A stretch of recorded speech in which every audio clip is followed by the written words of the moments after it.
The SHANTI Bill 2025. The name appears to symbolize not peace for the people, but the government's deep and continuing love for privatization. Atomic energy is not an ordinary commercial commodity. It concerns national safety, environmental security, and the future of our people. Handing it over to private corporate interests raises serious questions about accountability, safety, and sovereignty. Who will supply the nuclear fuel to private nuclear power plants? What mechanism will ensure the long-term safety and security of spent fuel? Who will bear the responsible for the decommissioning the nuclear fuel plants after completion of the 40-year life cycle? In the unfortunate event of the nuclear accident, who will bear the nuclear liability and compensate the affected public? This bill discloses the dangerous shift where atomic energy is no longer centered on public welfare, but it is being redirected towards corporate welfare, that is especially for Modi's best friend Adani.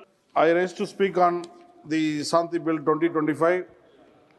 The very name Shanti, meaning peace, immediately reminds us the irony embedded in this legislation.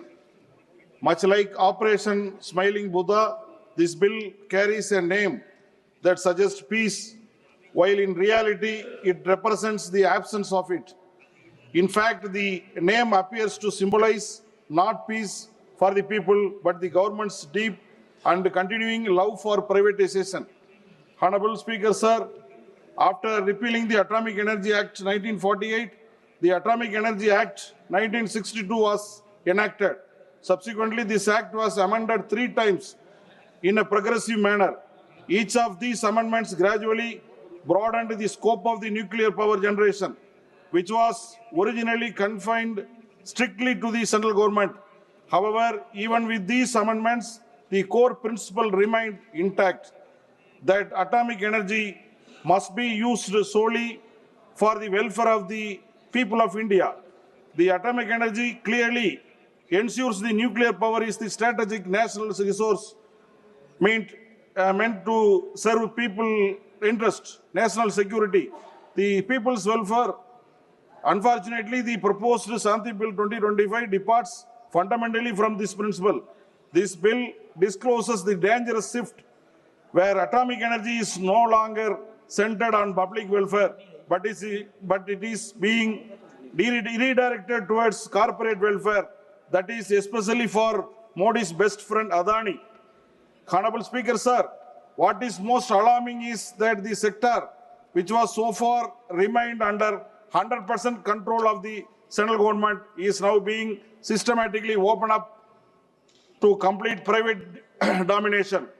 Commissioning of the first prototype fast breeder reactor at Kalpakkam by 2026 marks a major milestone in our 3-stage nuclear program.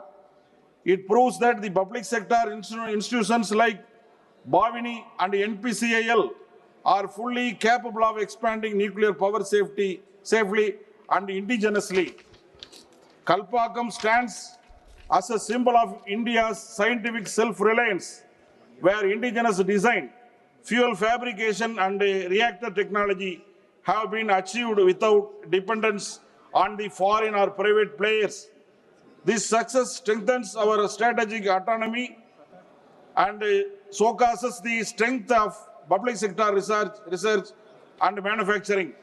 Today, India's nuclear capacity is steadily growing from 8.18 gigawatt to projected 55 gigawatt and ultimately 100 gigawatt, entirely through public investment and strictly regulatory oversight by the AERB.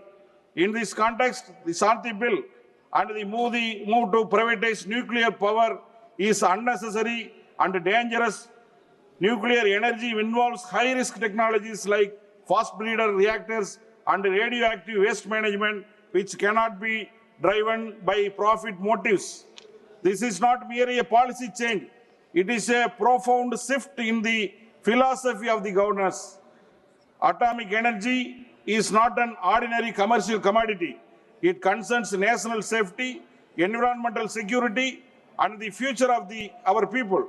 Handing it over to private corporate interests raises serious questions about accountability, safety, and sovereignty.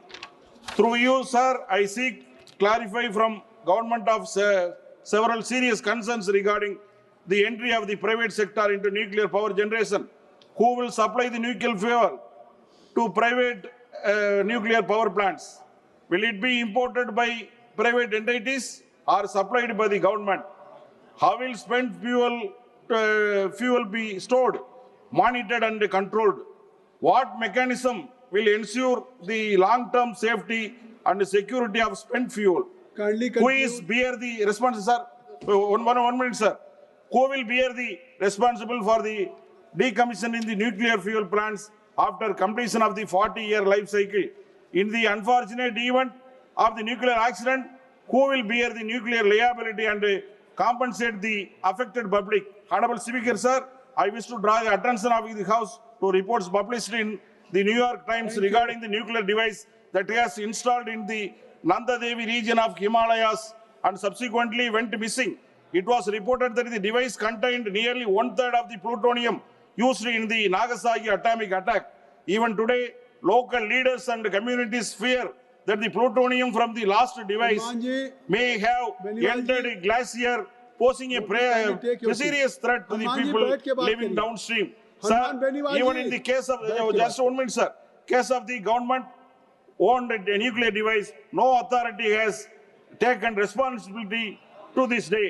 Therefore, Honorable Speaker, sir, I strongly urge the House to carefully examine the true intent of the consequences of the SHANTI Bill 2025 and to ensure that atomic energy remains a public asset used strictly for the welfare of the people of India and not for the profit of the few corporates like Adani.